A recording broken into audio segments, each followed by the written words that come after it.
Good news, আপনার কোনো কাজের স্কিল ছাড়া, কোনো গ্র্যাজুয়েশন ছাড়া আপনার কোনো কাজ না জানলেও হবে। শুধু কয়েকদিন ক্লাস করলে আপনি পেয়ে যাচ্ছেন আমেরিকার 10 বছরের গ্রিন কার্ড। কি শুনতে অবাক লাগছে না? অবাক হওয়ারই কথা। কিভাবে আপনার কাজের দক্ষতা ছাড়া, আপনার কোনো স্পন্সর, কোনো কিছু ছাড়াই আপনি আমেরিকার গ্রিন কার্ড পাবেন 10 বছরের।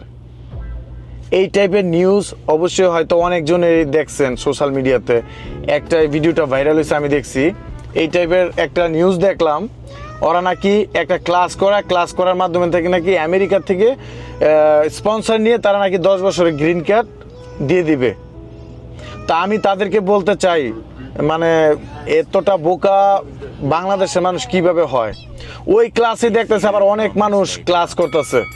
তা আমি তাদের উদ্দেশ্যে বলবো, আমেরিকা বর্তমানে যারা প্রেজেন্ট আছে, অনেকজনের খবর নিয়ে দেখেন 1 যুগ পার হয়ে গেছে, তারাও গ্রিন কার্ডের চেহারাও দেখে না। যারা স্টুডেন্ট ভিসা আসে তারা হয়তো লেখাপড়া করে দেশে আসা যাওয়া করে, কিন্তু অ্যাসাইলামের মাধ্যমে তারা ওয়ার্ক পারমিট বা সোশ্যাল পায়। কিন্তু গ্রিন কার্ড পাওয়া যায় ইজ নট ইজি। কেউ যদি স্পন্সর করে, তার পারফরমেন্সে সে গ্রিন কার্ড পায়, সেটা হোক ছেলে কিংবা মেয়ে। আদারওয়াইজ গ্রিন কার্ড পাওয়া এত ইজি না।